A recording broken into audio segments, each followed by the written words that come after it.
Olá, essa é a segunda temporada do Genix Nutrition. Meu nome é Melina Paixão e eu sou coordenadora de marketing da Genix. Aqui, nosso time se reúne com convidados de diferentes atuações do mercado para desbravarmos os caminhos da pecuária e conversarmos sobre tudo o que acontece na cadeia produtiva da carne e do leite. E aí, bora cair no trecho com a gente? O sexto episódio da segunda temporada do Genix Nutrition é a parte 1 de uma temática muito importante, a estação de monta. Essa sequência de episódios é uma iniciativa Genix Conecta, nosso novo programa que tem o Gustavo Freitas, coordenador de projetos de corte Genix, como responsável. Ele participa desse episódio com o nosso convidado especial, Ingo Melo, que é médico veterinário e consultor da Eurofino. A gente começa aqui mais um podcast, hoje com uma pessoa de casa, mas que é quase que um convidado também, porque é estreando na Genix, que é o Gustavo Freitas. E a gente conta também com o Ingo Melo nesse episódio. E a ideia aqui é a gente conversar um pouco sobre estação de monta, sobre quando que de fato, né, começa e quando termina a estação de monta. E a ideia é que a gente consiga passar por todas as etapas aí que a gente tem nesse período, para fazer alguns lembretes para o pecuarista, né? E algumas dicas, algumas formas de que isso facilita no dia a dia da fazenda, né?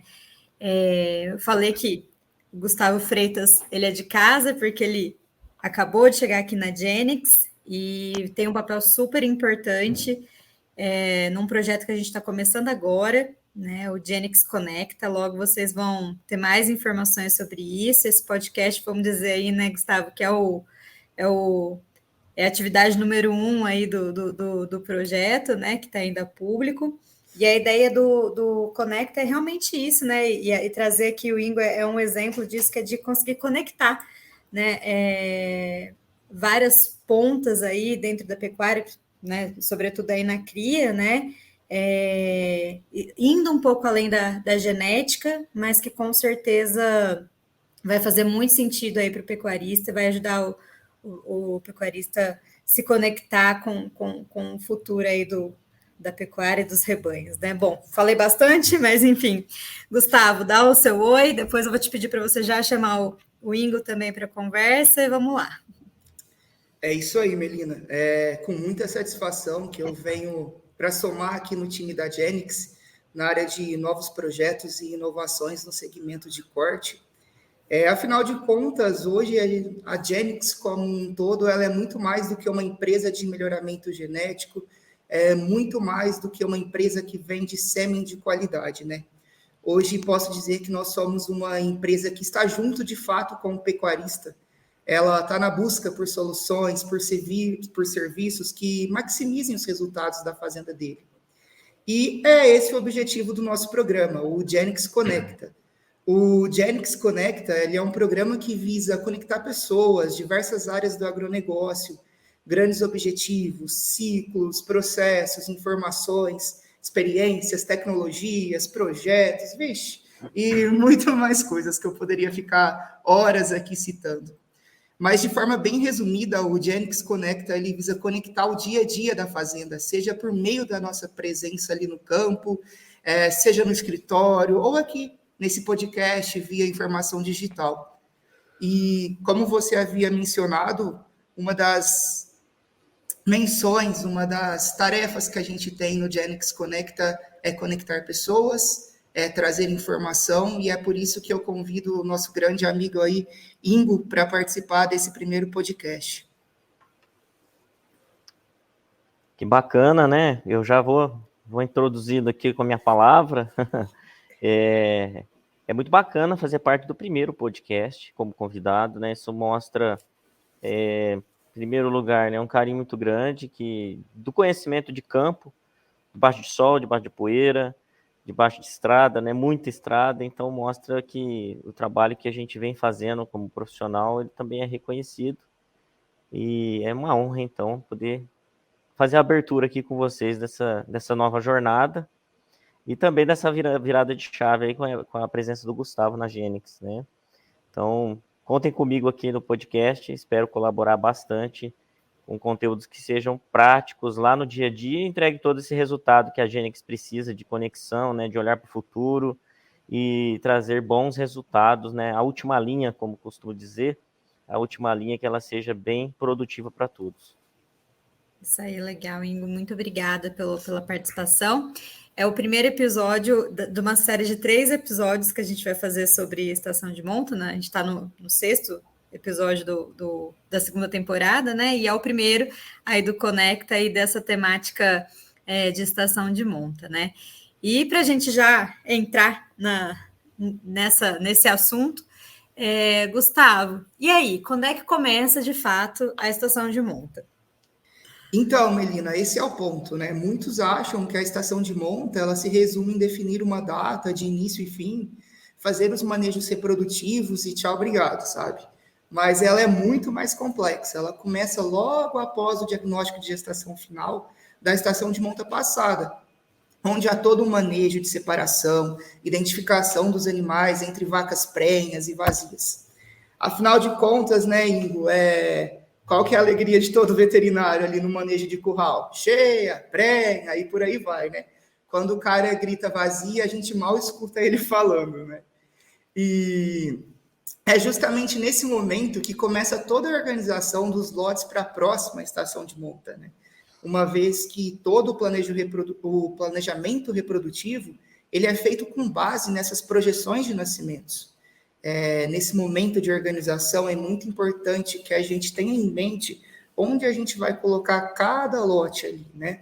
Preferencialmente apartado por categorias, novilhas em uma determinada área, primíparas, multíparas e, se possível, por raça, porque isso vai ajudar lá na frente, durante os manejos reprodutivos que a gente tem. Sem falar na questão de acasalamentos, qual touro que eu vou utilizar, então isso facilita muito, né? Mas uma sugestão muito simples que eu gosto de compartilhar com as pessoas e que facilita muito a vida ali no dia a dia do vaqueiro, além da separação por categoria, é a aplicação de brincos coloridos nesses animais prenhes por bimestre ou trimestre de parição. Isso vai depender muito da duração da sua estação de monta, né? Se eu vou utilizar por bimestre ou por trimestre. Gustavo, no que esses brincos coloridos eles ajudam, né? Qual que é o objetivo de usar eles aí, né? E facilitar essa identificação? É uma estratégia tão simples, mas que ela te traz tantos benefícios, né? O primeiro que eu vejo é que quando a gente vai para dentro da fazenda, porteira adentro de fato, e a gente entende a realidade, as dificuldades do dia a dia, ou seja, que lotes se entreveram, que cercas arrebentam, que o fulano passou ali, deixou um colchete em aberto, e no final das contas, um lote que era apartado já não é mais um lote apartado, a gente tem que buscar o quê? Soluções práticas e eficientes para driblar essas situações ali do dia a dia. E acaba que essa identificação visual, ela ajuda muito e de forma rápida, sem às vezes o vaqueiro ter que consultar uma planilha ou passar um rádio para o responsável pelo controle lá no escritório. O vaqueiro mesmo, ele sabe se aquela matriz é do lote A, com previsão de parto para o mês de julho ou agosto, ou se é do lote B, com previsão de parto lá para outubro, né? Então, parece besteira, mas não é, porque essas simples ações, essas simples visões do dia a dia ajudam muito, né? E com isso, possibilita que a gente corrija animais entreverados de forma rápida. Eu não levo vacas erradas para o piquete da maternidade fora do tempo. A gente vai falar ao longo aí do nosso bate-papo, sem dúvida, a respeito de maternidade. O Ingo mesmo pode me dizer. Afinal de contas, né, Ingo, qual que é a maior realidade quando a gente vai rodar Brasil afora aí das nossas maternidades no quesito estrutura? Muito bem, Gustavo. É uma pergunta até assim, lamentável da gente responder, né? São poucas as fazendas que a gente tem contato que realmente tratam a maternidade como uma joia, né? Como um investimento. Então a gente vê maternidades superlotadas, com pastagens degradadas, muitas vezes com erosões, grandes erosões, onde acontecem acidentes ali com os bezerros, né? E perca de bezerros. E muitas vezes acabam que muitas fêmeas vão compor esse lote, às vezes até já vazias ou que abortaram sem uma devida triagem, né? Isso aí acaba prejudicando muito o resultado da fazenda. E quando a gente olha, né, pensando em resultado, Gustavo, o principal resultado, na verdade, de uma fazenda de cria é a desmama. E o quanto de bezerro, quantos quilos de bezerros nós desmamamos para cada vaca que entrou nessa estação, que é o nosso tema. E aí, se você deixa entrar animais inférteis e deixa entrar animais que não foram previamente analisados ou que estão vazios no rebanho ali, você acaba prejudicando o principal indicador, que é quilogramas de bezerro por vaca exposta. Então, o que a gente vê é essa falta de gestão na maioria das fazendas e uma pastagem degradada, aquilo que ficou de pior exatamente para o momento da aparição. Isso vai interferir muito negativamente no score das vacas na aparição e lá no final na desmama. Exatamente, Ingo. E daí que eu falo que uma simples estratégia de um brinco colorido, ele pode ajudar a gente em muitas coisas, né? Por exemplo, se terminou a minha estação de nascimentos daquele lote A, que estava para parir de julho a agosto, estou lá com uma certa quantidade de fêmeas a parir, digamos assim. Eu não vou deixar aquelas fêmeas ali na maternidade esperando mais algum tempo. Se ela não está com uma prenhez evidente, eu já faço uma palpação ou uma ultrassonografia nelas ali. Se tiver vazia, eu já vendo e abato aqueles animais o quanto antes. Afinal de contas, né, vaca vazia na fazenda ela é prejuízo. E tudo isso que você mencionou está muito relacionado com a lucratividade da atividade também, né? Um outro ponto que eu vejo muito positivo quanto ao uso desses brincos é que a gente compra eles uma única vez e depois a gente pode reutilizar toda a estação de monta. A vaca pariu no D0 da inseminação, eu posso ir ali retirar o brinco e pós-DG eu brinco ela novamente. Eu tenho que comprar só o machinho do brinco, né? E, querendo ou não, se a gente tem um trabalho bacana, tentando trazer essas vacas para o cedo, aquela vaca que já está no trimestre ou no bimestre certo de parição ali, do cedo, ela vai permanecer com aquele brinco, né? Então, a gente tem um trabalho incrível para fazer de gestão com essa simples ferramenta de identificação animal. Gustavo, e assim, olhando você falar, né, como a gente já discutiu muito sobre isso, a importância do DG final, né? Se você não tem um DG final, vira aquela bagunça na maternidade e muitas vezes a fazenda não tem um trabalho dirigido para essa avaliação e acaba levando essas fêmeas improdutivas até o final. Então, a importância de um DG final é ali no pré-parto, ali para fazer essa triagem. A gente fala pré-parto ali nos últimos 90, 60 dias antes do parto, né, que já está bem evidente até as características de uma fêmea gestante, mas esse DG final é importantíssimo para que a gente colha os melhores resultados, libere passo para quem realmente precisa, para quem realmente vai entregar bezerro, né? Eu vejo dessa forma. E a equipe, né, Gustavo? Uma equipe que trabalha de forma organizada, que tem a identificação dos lotes, tem os lotes bem formados, até a motivação da equipe que trabalha ali no campo é outra, né? Eles se sentem realmente profissionais. Sem dúvida. Eu costumo dizer que organização, planejamento, ela cabe em todos os lugares, né? Eu acho que é a receita de bolo fundamental, né? Quando você estava falando, me veio na cabeça, né? Se a gente não tem um DG final bem concluído, assim, bem elaborado, bem feito, bem planejado, como que eu vou alocar esses animais ali na fazenda, né? Para onde que eu vou levar essas fêmeas que estão para parir rapidamente, digamos assim, nos próximos meses? E aquelas que vão demorar mais? Eu vou deixar ela na porta da minha fazenda? Para que se eu posso levar ela para os meus pastos mais distantes? E à medida que os nascimentos vão acontecendo, eu vou fazendo a rotatividade, eu vou organizando a minha casa, né? Então, com relação a essa questão da logística, o DG final ele é fundamental também para que a gente possa dar ênfase e foco naqueles animais que realmente precisam, né?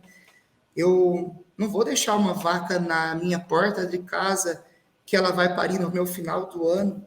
Não faz sentido. Eu tenho que deixar aquela vaca que está com a previsão de parto próxima, para que a gente possa dar atenção, para verificar se o bezerro mamou, se vai ter ocorrência de algum parto distóxico e por aí vai, né? Eu penso dessa forma, Ingo.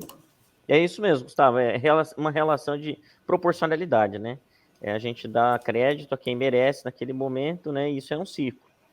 E eu ainda faço um reforço aqui. Se você realmente faz esse DG final e faz todo um processo, um trabalho bem feito de estação na escolha dos animais e na exclusão, por que não exclusão também? Vamos falar de exclusão, porque a sua próxima estação vai estar determinada exatamente por essas exclusões. Quem não te entregou nada no DG final não pode participar da próxima. Né? E os Exatamente. indicadores reprodutivos, os indicadores de fertilidade do rebanho, né? E o final, eu sempre gosto do final. Quantos quilos de bezerro por vaca exposta nós estamos desmamando? Então, isso aí vai sempre um crescimento contínuo na fazenda. A gente não pode ter medo de descartar os animais, é a grande verdade. Eu acho que com a coleta de informações, o máximo de informação possível sobre aquele animal, a gente tem muita sabedoria para fazer esse descarte, né? E esse descarte consciente é ele que faz o nosso resultado. Não adianta nada eu levar uma vaca solteira para a próxima estação, ela vai me dar um índice de prenhez altíssimo, né? Pensando em um lote de fêmeas solteiras, mas será que essa fêmea vai parir esse bezerro? Né? Tem tudo isso que a gente tem que levar em consideração. Legal, e somado que o Ingo falou do DG final, né, e mais essas ferramentas aí de manejo, como o Gustavo falou aí dos brincos, né, que já ajuda aí nesse direcionamento, né, das vacas, dependendo do ponto que elas estão, né, uma coisa vai ajudando a outra, né. Além desse do tempo, né, que cada fêmea tá, o Gustavo, falando também de identificação, quando a gente está falando de novilha, tem alguma forma de identificação visual? É importante fazer? Como você vê isso, assim? Então, eu classificaria as novilhas de forma distinta das vacas. Eu acho muito importante essa colocação dos brincos nas vacas, justamente pensando na atenção especial ao nascimento que a gente precisa para esses bezerros, né? E fora as outras questões de logística da fazenda que a gente comentou acima. No caso das novilhas, eu acho que o assunto começa lá embaixo. Começa lá na recria dessas novilhas, né? Dessas bezerras, na verdade. Então, para mim, o maior cuidado que a gente tem que fazer com as novilhas é questão de aparte, que a gente faça uma recria eficiente delas. Que logo após a desmame, eu tenho uma divisão entre cabeceira, meio e fundo, se possível por raça, se possível por frame, e assim a gente vai criando o nosso lote. Por que eu vejo fundamental essa parte? Por exemplo, esse lote do meio e do fundo, ele vai demandar mais atenção minha, atenção de sanidade, atenção de nutrição, para que ele possa atingir o peso ideal para que entre na estação de monta, né? Então, em quesito visual, eu não vejo uma necessidade de fazer algo diferente do que a própria identificação que o animal tem. Eu sou muito mais a favor da gente fazer uma bela apartação desses animais, acompanhar muito bem a recria deles, para que a gente chegue ali próximo à estação de monta, pensando em gado Nelore, na sua faixa de 320, 340 quilos, para que sejam novilhas altamente eficientes dentro da nossa reprodução ali do ano. O que você acha, Ingo? Você acha que tem alguma necessidade de identificação extra no caso dessas novilhas? Não, Gustavo, na verdade, eu penso como você, né? A gente estava discutindo aqui a linha de partida até agora, né? E a linha final, né? A última linha que é importante, né? Eu sempre gosto de classificar em linha do meio, né? E outras linhas e a linha final é o resultado. Então, há detalhes, claro, que quanto mais a gente vai fazendo aquele ajuste fino, vai aumentando nossa demanda operacional na fazenda, vai aumentando também a chance de nós termos mais linhas de avaliação, ou seja, quando falo linhas de avaliação, são mais parâmetros para avaliação, mais indicadores, e claro, isso é bom, mas o que realmente é essencial, né? Então eu penso muito como você, né? A classificação principal, né, dos primeiros lotes, né? As precoces, tem fazendas trabalhando com ainda as fêmeas super precoces, como eu tenho visto recentemente, mas, de modo geral, uma classificação simples como essa proposta por você, de baixo custo, traz excelentes resultados já. E a gente começa agora olhando para essas linhas do meio aí, né? Não a linha final. Então, a gente pode garantir tudo isso, Gustavo, com bons resultados lá no final, se a gente também estiver cuidando da nutrição, se a gente estiver cuidando... primeiro a gente cuidou do material genético que a gente está trabalhando. Depois a nutrição tem que ser proporcional também a isso. Então, se eu vou fazer investimento, eu não posso falhar em outras pontas, né? Eu cuido bem de uma ponta, eu tenho que cuidar das outras pontas para garantir o melhor resultado do meu investimento. A sanidade vai ser uma outra ponta importante. Os indicadores, né, que a gente vê dentro do processo, então, taxa de natimorto, taxa de aborto, taxa de mortalidade das primeiras semanas de vida, durante a fase de cria, tudo isso para a gente pensar lá no resultado final.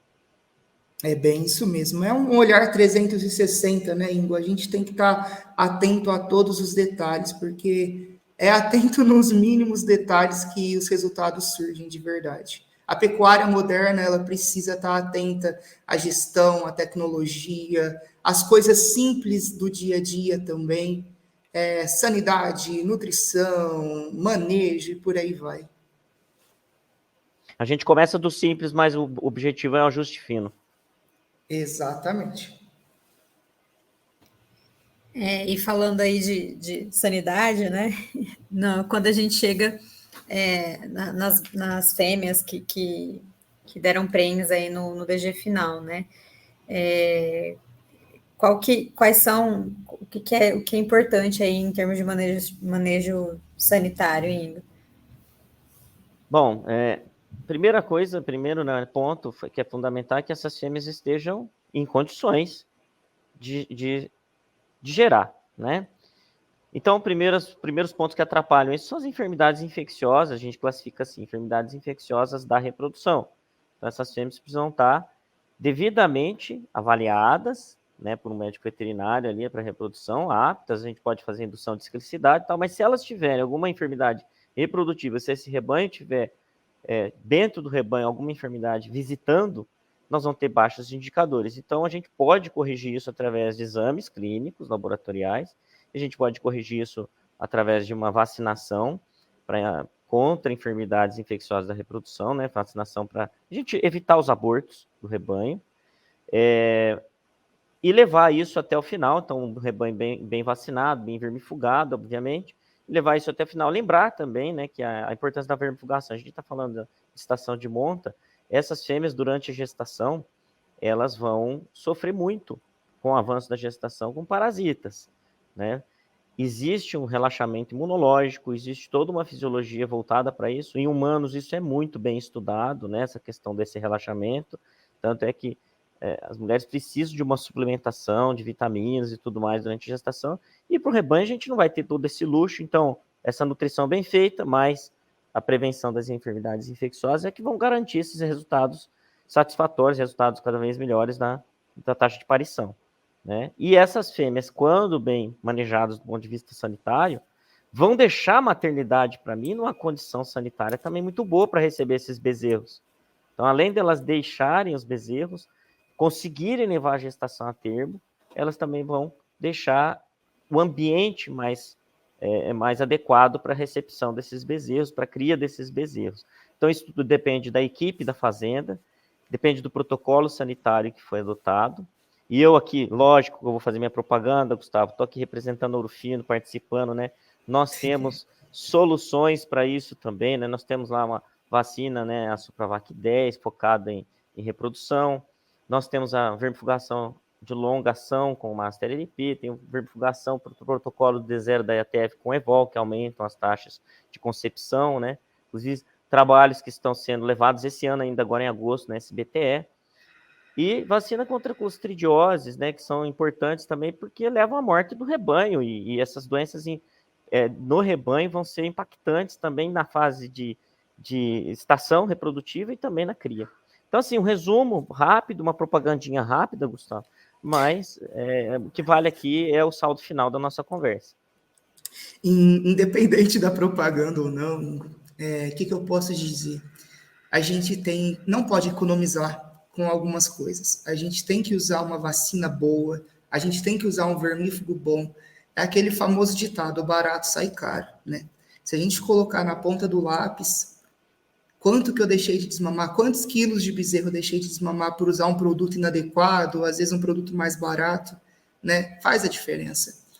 Não digo só da Ouro Fino, que tem ótimos produtos, mas a gente tem N empresas no mercado que podem oferecer, né, soluções aí para o nosso cliente, buscando a melhor resposta, buscando o melhor cenário, de acordo com cada realidade, cada bolso. O importante é foquem em sanidade, foquem em nutrição, porque foquem também numa qualidade genética excepcional, mas isso só vai funcionar se elas estiverem conversando entre si, né? É o todo que vai fazer a diferença, é a junção dessas partes. Como diria, né, Melina, do nosso projeto do Genix Conecta, as coisas de fato têm que estarem conectadas para dar resultado. Sim, com certeza. Bom, estava falando um pouquinho antes aí, né, do manejo sanitário, e aí quando a gente pega esses animais, né, as fêmeas, quando vão chegando aí perto do parto, quais são os outros cuidados, Gustavo, que a gente pode elencar aqui? Sim, logo que essa fêmea está próxima ao parto, algumas semanas antes, a gente já faz a condução desses animais ali para os piquetes de maternidade, que são essas áreas de fácil acesso, preferencialmente, né, com água, cerca boa, fácil suplementação, áreas Se tiver uma limpas. sombra, né, Gustavo? Se tiver uma sombra, aí é tudo de mundo bom, perfeito. Né? Ô, Gustavo, a gente está falando aqui, sem te cortar, mas eu achei que é um assunto que você é apaixonado, né? A questão, eu quero que você coloque aí nessa frase que você não completou, que eu te cortei. Mas eu quero a questão do manejo, né? Cara, manejo racional, bem-estar. Se você pega animais que são frequentemente bem manejados, você consegue os melhores resultados, com certeza, em todos esses parâmetros que nós estamos falando. Não, você está falando aí, você me conhece. Eu estou arrepiado pelo fato de que são os detalhes, meu povo. A gente tem que estar atento aos detalhes, coisas simples que não demandam grandes investimentos. Você treinar, capacitar o seu time para poder entender o comportamento do animal, para saber como que ele pode conduzir aquele animal ali no curral, num dia de ATF, num dia normal, vai te trazer resultados melhores, sabe? Não adianta a gente investir em altas tecnologias sem investir no básico, né? Você está falando isso, eu estou lembrando do último podcast que a gente gravou, que a convidada falou basicamente a mesma coisa, né? Que às vezes a gente preocupa ali com a cerejinha do bolo e esquece da massa, né? Exato. Tudo isso está dentro dessa massa aí mesmo, que são... E foi outra coisa que a gente conversou também no outro episódio, que era sobre pecuária sustentável, né? Que faz todo sentido, porque quando você começa a ter essa preocupação com o manejo, pensar em tudo isso, ela meio que automaticamente fica cada vez mais sustentável mesmo, mas que é muito isso, né?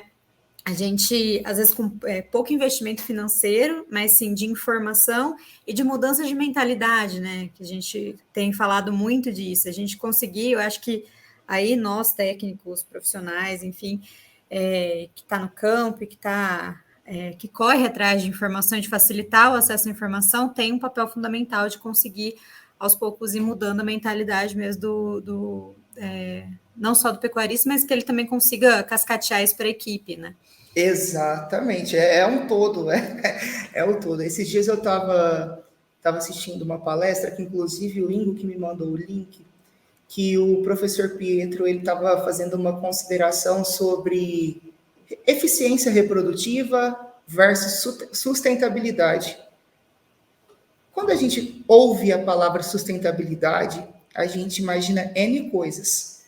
Eu jamais, assim, teria insights tão interessantes igual ele teve com essa correlação entre reprodução bovina versus sustentabilidade. Então, essa ligação, essa conexão de coisas. O que ele trouxe, né, Ingo? Ele trouxe que se eu reduzisse o intervalo entre partos, se eu reduzisse a idade ao primeiro parto entre fêmeas, o impacto na cadeia ali, visando aumentar índices de sustentabilidade, são gigantescos. E não é só a questão sustentabilidade, meio ambiente, é a questão lucratividade da atividade também. Hoje em dia, a gente perde muito espaço para a agricultura, que é altamente tecnificada, mão de obra mais fácil, mas a gente está aí, a pecuária ela é competitiva, ela tem grandes chances de evolução e de crescer cada dia mais. Gustavo, eu não imaginava que você ia lembrar aí do link, né, da palestra do Thiago de Carvalho, do professor Pietro, mas eu ia trazer esse tema também, né? Então a gente está bem naquela curva da virada do ciclo pecuário. Então nós temos uma galera desanimada com o valor de arroba lá embaixo, né? A perspectiva arroba dá um sinal, a gente vai subir, mas não sobe. É o melhor momento para a gente fazer os investimentos que vão garantir o sucesso no futuro, porque nós estamos num momento que dá para investir com visão de futuro que dá para ganhar, né? Então, todos esses aspectos, né, de trabalhar com animais mais precoces, aumentar a produção de arrobas por hectare, tudo isso vem de encontro com essa virada de chave. Então, a gente tem que ter coragem na pecuária, claro, tem que ter gestão, e tem que trabalhar com as melhores estratégias genéticas, sanitária, nutrição, que a gente tenha esse sucesso. E a hora é agora de saber quem que é menino e quem quer ser gente grande. Nessa virada aí. Eu assino embaixo, é bem isso mesmo. E só finalizando aquela questão que a Melina havia perguntado para a gente a respeito do manejo ali, os cuidados necessários com as vacas ali pré-parto, é basicamente isso, essa questão do manejo, do piquete de maternidade, da questão de rondas diárias ali, para verificar se o lote está ok, se eu estou com algum possível aborto, partos distóxicos, qualquer eventualidade ali do dia a dia, né? E fora a estrutura, né, Ingo? A gente precisa oferecer para os nossos colaboradores, para os vaqueiros, materneiros que estão ali no dia a dia, condições de trabalho, né? Condições básicas. Uma maternidade, ela precisa ter uma remanga, gente. O que é uma remanga? É um quadrado, um retângulo com 8 a 10 fios de arame bem esticados, para que o cara possa levar o gado ali, para que ele possa conduzir os animais, conferir, contar, brincar esses bezerros, verificar se está tudo certo. Dentro dessa remanga, se possível, a gente construir um medrosinho, né? O que é um medroso? É uma outra estrutura, um outro quadradinho, pessoal, coberto de preferência, onde o vaqueiro ele arrasta aquele bezerro com cuidado para fazer todo o procedimento de identificação, cura de umbigo, com segurança para ele, para o animal. São coisas básicas que a gente precisa estar bem atento também. É isso mesmo, Gustavo, condições, né? A pessoa tem com Exato. condições. Se a pessoa tem condições de trabalhar, fica mais fácil a gente trabalhar também a motivação. Eu aprendi que motivação é muito pessoal. Mas se você dá condições para a pessoa trabalhar, eu acho que isso aí é o gatilho para ela também ser motivada. E, assim, até algumas considerações ainda aqui sobre esse final de gestação, Gustavo, a importância do colostro, né? O colostro é formado no final da gestação, tá? Se a gente faz... Aquela hora eu te interrompi fazendo aquele gancho com animais bem manejados de modo racional, né? Se a gente pega e tem um lote bem manejado, com histórico de bom manejo, equipe capacitada, eu consigo fazer uma das coisas que é mais difícil, mas que traz grande resultado, que é levar essas fêmeas do pré-parto para o curral, fazer um protocolo de vacinação adequado para que eu garanta um bom colostro. Então, aqui eu não estou falando de produto de laboratório, eu não estou falando... Aliás, sou um privilegiado aqui para participar desse bate-papo, representando meus colegas também que trabalham em outros laboratórios, porque eu estou tendo o privilégio de falar exatamente a mesma mensagem que eles passariam aqui, né? Esses cuidados. Então, esse momento é crucial para a gente definir se o colostro da vaca vai ser bom ou não. E a equipe de maternidade vai ser essencial para perceber se esse bezerro teve acesso a esse colostro ou não. Acesso do ponto de vista, realmente eu fiz um bom manejo sanitário pré-parto? E acesso do ponto de vista, como eu estou cuidando da minha maternidade, estou garantindo que esses bezerros tenham mamado esse colostro, se ele não mamou, o que eu posso fazer para que ele mame esse colostro? Lembrando, né, uma frase mais recente aí do bem-estar animal, cada bezerro importa. E, de fato, essa é uma frase que ela veio para ficar, né? Digamos assim. E com relação ao colostro, Ingo, nossa, é a ponta-chave, né, da vida desse bezerro aí. É fundamental essa mamada aí nas primeiras horas. E eu costumo dizer que hoje em dia a gente tem N alternativas, né? Se eu não tenho, ou se aquele animal, por alguma eventualidade, não produziu colostro, não deixou o bezerro mamar e por aí vai, aquele bezerro importa, vamos fazer alguma coisa por aquele bezerro, sabe? O mercado hoje ele oferece uma gama de produtos para solucionar esse problema com foco no colostro, né? A Genex, por exemplo, ela tem uma solução muito positiva para essas situações em que há carência do colostro, né? Tem fazendas que trabalham com colostro congelado, outras, principalmente as de gado de corte, que o colostro ele é bem restrito, né, na produção ali para o próprio bezerro daquela vaca. A gente tem que intervir com essas soluções, né?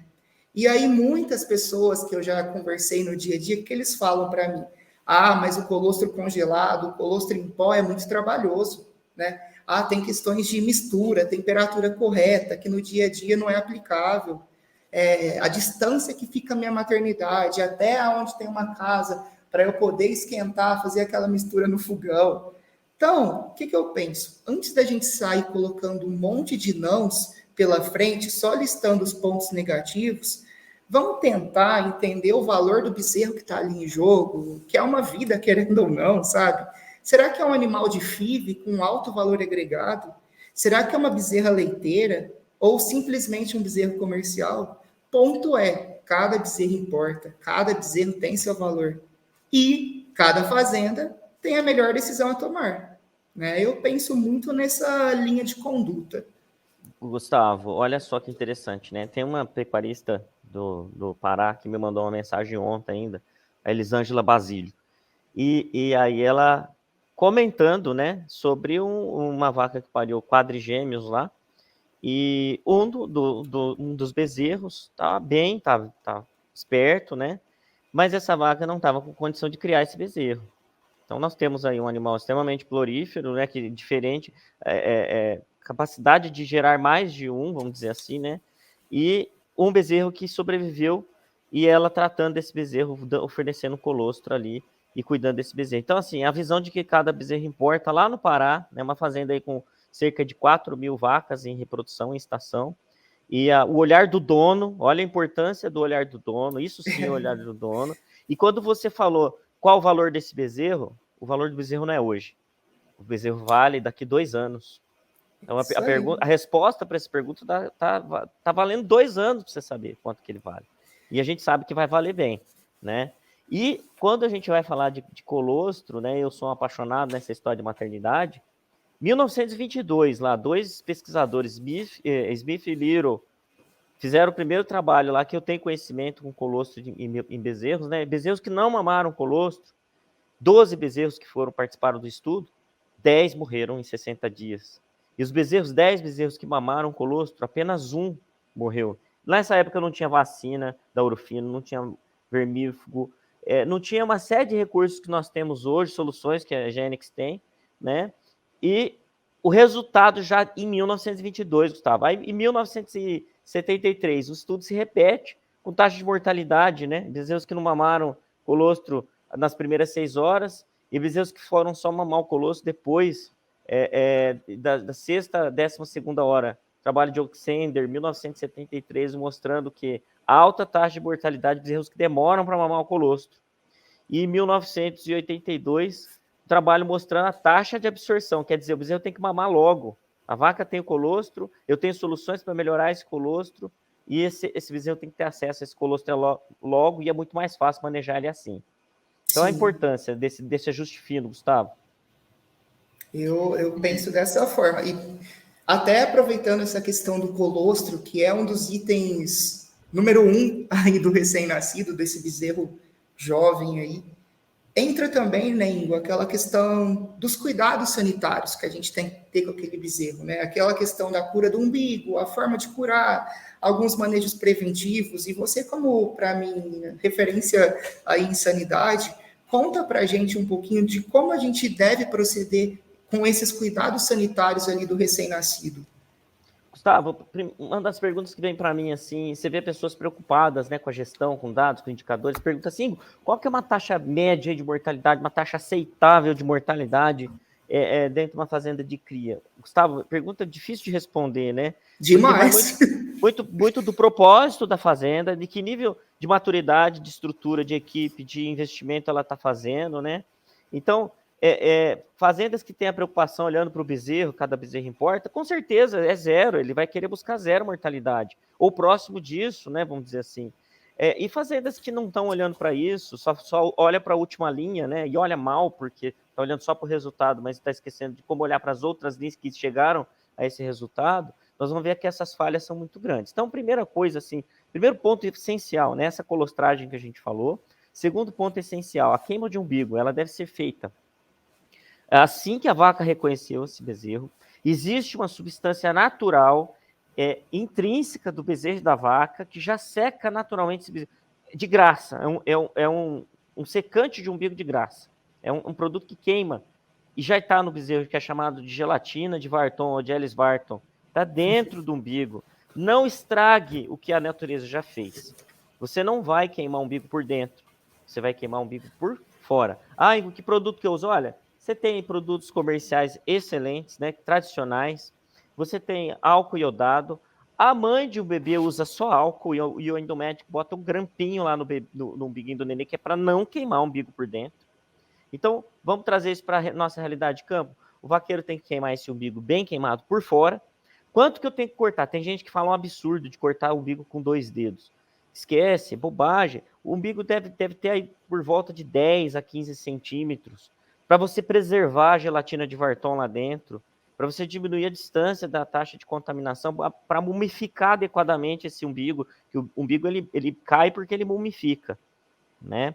Então a gente vai queimar esse umbigo por fora, vai usar produtos comerciais, álcool iodado, ou um produto comercial à base de ácido pícrico e álcool e alcatrão e outras coisas que a gente sabe que tem, mas produtos registrados para esse uso, né? Uhum. Vamos fazer sim uma prevenção de bicheiras ali com lactona, né? Uma doramectina, uma ivermectina, ali na hora que você queima esse umbigo, você já faz essa prevenção. Esse bezerro não tem verme, raramente ele vai ter algum verme, então não estou preocupado com verminose nesse momento. E altos desafios vão pedir uma metafilaxia, sim. Então, altos desafios para que tipos de doença? Diarreias, por exemplo. Você pode fazer uma prevenção das diarreias, principalmente a diarreia por coccidiose, usando, vou fazer propaganda, o Isocox, tá? Que é um totrazuril da urufino. Ou você vai fazer prevenção em casos de pneumonia, como a gente tem visto o pessoal que intensifica bastante, Gustavo, que traz a desmama mais precoce, né? O risco de pneumonia, às vezes, desmama dentro de um confinamento, como a gente tem visto em alguns casos. Você tem que fazer uma prevenção mais detalhada. Você pode usar o ceftiofur, lactofur da urufino, por exemplo, ou tulatromicina, que seria o Tulax, para fazer essas metafilaxias. Mas eu digo de novo, isso vai depender do grau de desafio da fazenda, não é para todo mundo. Isso vai depender do grau de gestão e comprometimento da equipe para os melhores indicadores. De ambiente, depende de N coisas, né? Exatamente. Te cortando, em uma coisa que eu sempre tenho, que as pessoas, na verdade, me perguntam bastante e que eu tenho dúvidas, né? Por exemplo, sobre a queima do umbigo. Há pessoas que falam que a gente deve fazer a queima do umbigo, de fato, só por fora, com produto iodado, e outros que recomendam o uso daquele copinho com iodo 10%, no qual você imerge ali o umbigo por 30 segundos, digamos assim. Quando eu estou imergindo aquele umbigo, eu não estou, vamos lá, danificando o Varton? Então, na verdade, não, Gustavo, porque não existe uma pressão negativa lá dentro a ponto de sugar o que tem no copinho, né? O umbigo, geralmente, ele já vem colabado, aquela túnica que reveste as estruturas internas do umbigo, ela já vem colabada, né? E ela já tem uma consistência. Então, quando você põe nesse copinho, que também, por mim, não tem importância, tá ótimo o copinho também, o importante é estar queimando o umbigo por fora, né? Quando você molha esse umbigo usando o copinho, o umbigo emerge ali dentro, né? Submerge ali dentro, sem uma pressão negativa para aspirar o conteúdo. Então, esse conteúdo fica restrito, né? A pequena porção ali da entrada e a parte todinha externa até a parte de pelo do animal ali, da prega umbilical, molhando e marcando o bezerro que já foi tratado. Entende? Então, das duas maneiras, a gente consegue ter eficiência na queima do umbigo, né? Positivo. Beleza. Tô achando legal o assunto da maternidade, né? Porque eu também tenho uma interface muito grande com o pessoal de pecuária leiteira, né? E a gente tem uma pessoa aqui que é especialista em maternidade para bezerras, mais focada em bezerras de leite, mas que a gente também tem feito um trabalho para levar principalmente o colostro aí, né, para a realidade da pecuária de corte, né? O quanto que isso é importante, né? E todos esses cuidados não só lá na bezerra da bezerra de leite, mas como que o bezerro também e a bezerra no corte ele é importante. Todo bezerro importa mesmo, né? Seja qual for a segmentação aí da pecuária, né?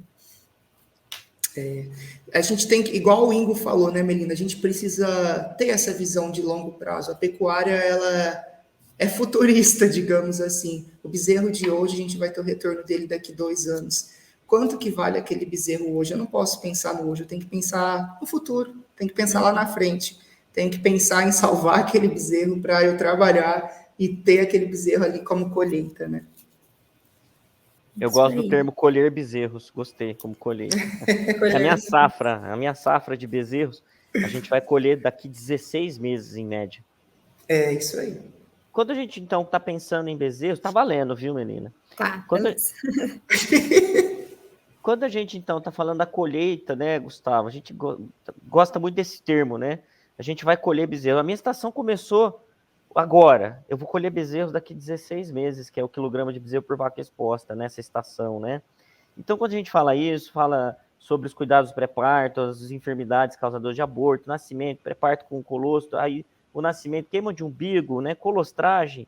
E aí, daqui para frente, né? Daqui para frente, se a gente fizer o dever de casa bem feito, se a gente fez o dever de casa bem feito até aqui, não teremos grandes problemas. Nós teremos alguns casos de diarreia, podemos ter alguns casos de pneumonia, pouquíssimos casos no gado de corte, a gente vê, e tristeza parasitária. Tudo isso tem soluções, né? Não vou ficar falando de cada solução aqui, mas o Orofino tem soluções para isso. E aí a gente precisa pensar que nessa desmama, então lá no 16 meses depois, a gente precisa ter a imunidade do bezerro construída. Quem construiu essa imunidade? A gente. A gente constrói através de vacina. Eu não gosto do termo calendário sanitário, eu gosto do termo programação sanitária e identidade imunológica. Quem cria a identidade é o bezerro, né, através dos desafios que ele encontra. Então, ele vai criando uma identidade e fica programado para isso. A gente entrega ele programado para recria lá na desmama. Então, aqui eu vou deixar uma observação importante. Pelo menos 3 vacinações contra clostridioses em bezerros até desmama. Isso é fundamental. Clostridioses e raivas. Pelo menos 3 para clostridiose, pelo menos 2 para raiva até desmama, para que a gente entregue para a próxima fase do ciclo, que é a recria. Então, animais imunocomprometidos, imunologicamente competentes, né, imunocompetentes, e que tem uma boa identidade imunológica. Então, assim, para mim, Gustavo, do ponto de vista sanitário, a gente põe um ponto final, sabe? Nessa questão de cria, de estação, nascimento e desmama. Não, Ingo, e já fica o convite para a nossa próxima etapa, próxima série aí desse podcast, que a gente vai dar sequência, e um dos assuntos, de fato, é esse pós-maternidade, os cuidados que a gente tem que ter com esses bezerros até a desmama, manejo de 90 dias ou 120, dependendo da realidade, as principais doenças. A gente vai falar bastante disso, já fica o convite, viu? Ok, a convite já aceito antecipadamente. Né, e já indo mais para o final, eu queria ver de vocês o que mais, né, que vocês veem como relevante para a gente tratar nesse contexto de manejo de cuidado de pré e pós-parto. Bom, eu tenho 2 tópicos para a gente encerrar nosso bate-papo. Um deles é a questão do controle, né? A gente falou de controle de identificação por brincos das vacas, falou de controle por apartação das novilhas, mas a gente esqueceu de falar sobre o controle desses bezerros, né? O controle que eu digo é esse acasalamento correto ali no nascimento entre vaca e bezerro, a identificação individual daquele animal, para que a gente possa, depois, ao longo dessa trajetória dele, construir informações válidas, fazer análises zootécnicas e chegar a várias conclusões, né? E eu acho que esse é um ponto muito importante. Essa identificação ela pode ser feita via tatuagem, via brinco de identificação. Tem fazendas também que utilizam picote na orelha dos bezerros, referente ao mês de nascimento, que se torna algo visual, e por aí vai. O outro item que eu gostaria de falar, que o Ingo provavelmente já deve estar imaginando qual é, que eu vou até deixar ele falar, que para mim, sem dúvidas, é um dos mais importantes para a gente começar a falar de tudo isso que a gente falou até agora. Eu tive o privilégio de rodar com o Ingo, mais uma veterinária do time dele. Até quero mandar um grande abraço para a Renatinha, que é uma pessoa sensacional, e uma outra pessoa que trabalha com RH, para vocês terem ideia. Nós rodamos mais de 3.000 quilômetros juntos, passamos por 4 fazendas, onde a gente teve um trabalho sensacional, que é sobre gestão de pessoas. A gente não consegue fazer nada disso que a gente está falando até agora sem capacitar, sem treinar, sem destinar tempo para as pessoas. E quero que o Ingo encerre nosso podcast falando sobre isso, que é algo que eu sei que ele acredita bastante também. Gustavo, a capacitação realmente ela tem diferentes papéis, né? Nós vemos pessoas aí, profissionais de campo, né? A gente deseja ver profissionais do campo, primeiro ponto. Muitas vezes são pessoas que chegaram ali e sabem fazer trabalhar com animais, mas sem preparo, sem uma orientação, às vezes com grande frequência mudando de uma fazenda para outra, né? Sem uma perspectiva de evolução como profissional. E um dos pontos que o Gustavo me desafiou uma vez foi fazer o vaqueiro, né? Fazer o materneiro, o campeiro, o peão, assim, enxergar como profissional e não como uma mão de obra, né? E essa é uma missão, Gustavo, de todos nós do agronegócio, transformar essas pessoas em profissionais. Eles precisam se ver como profissionais, né? Mostrar que são capazes sim, que têm um conhecimento empírico muito forte e muitas vezes com um bom lastro de conhecimento adquirido, né? Vamos chamar de um notório saber em cima disso, e que são desprezados muitas vezes. Eu já aprendi muito com o vaqueiro, já aprendi muito com o campeiro, já perdi a aposta, o Gustavo sabe, a gente brinca, a gente conversa, de conhecimento técnico, de eles fazerem do jeito que eu queria fazer de outro. E no fundo eles provarem que eles estavam certos, né? E aí eu tenho que estudar em cima por que eles estão certos. Né? E um dos conhecimentos a gente falou aqui, que é a respeito da queima de umbigo. Né? Então, essas pessoas precisam do nosso respeito e nós temos muito para oferecer através de capacitações periódicas, olhar para o trabalho deles, reconhecê-los no trabalho, mostrar para eles como eles podem mostrar os seus resultados dos trabalhos que fazem, não simplesmente, hoje é mais um dia, eu vou lá, vou vacinar 200 cabeças e chega no final do dia falar, vacinei 200 cabeças, inseminei mais 200. Não, eles têm que olhar para o trabalho deles e enxergar qual é o propósito e o que eles estão entregando. A Urufino tem um programa para isso, chama Programa Examina, né? O Examina é dividido em diferentes frentes de trabalho, então tem curso de capacitação de manejo racional, tem boas práticas, controle de parasitas, tratamento de doenças. Eu estou trazendo um curso novo para esse pessoal de campo, que é o de enfermagem veterinária, enfermagem técnica, né? Pô, os caras trabalham ali todos os dias, Gustavo, fazem procedimentos sem orientação, então vamos unir essas forças, né? Então capacitação é fundamental, como eles se enxergam como profissionais e o que eles podem ser capazes de entregar de resultado muito além do que eles mesmos imaginam. Muito legal, o Ingrid, e acho que é isso, né? De validar o conhecimento deles, né? Entender o que sabe e contribuir com o que a gente também vai carregando ao longo do tempo, né? Eles estão ali no dia a dia e acho que achei fantástico isso de fazer esse reconhecimento mesmo enquanto profissionais. Com certeza isso daí faz toda a diferença, né? E esse é um dos papéis e um dos propósitos do Genix Conecta também, onde a gente vai conectar essas pessoas por meio de parceiros, pelo auxílio, pela troca de experiência, e a gente quer sim valorizar essas pessoas que estão lá na base, fazendo toda essa diferença na pecuária brasileira. Obrigado, viu, por ter participado aí com a gente. Foi um bate-papo bem legal aí. Eu estou muito feliz de estar aqui participando também, fico feliz pelo convite. Espero entregar para vocês, dentro da expectativa de vocês, está ótimo. Sem dúvida. Muito obrigada, Ingo, foi ótimo. Obrigada aí pelo aceite do convite. Gustavo, oficialmente estreado também aqui no Genix no Trecho. Tenho certeza que você também vai agregar muita coisa aqui para a Genix. Obrigada, pessoal. Obrigado você, Melina. Até mais, gente. Até uma próxima. Esse foi o 6º episódio da 2ª temporada do Genix no Trecho. Nós estamos no Spotify e no YouTube. Ative as notificações para ouvir os episódios assim que forem lançados. Nos acompanhe nas redes sociais @Genix Brasil e viva sua melhor Genix Experience na Central Genix Uberaba, que fica na BR 050, km 158. A gente te espera lá!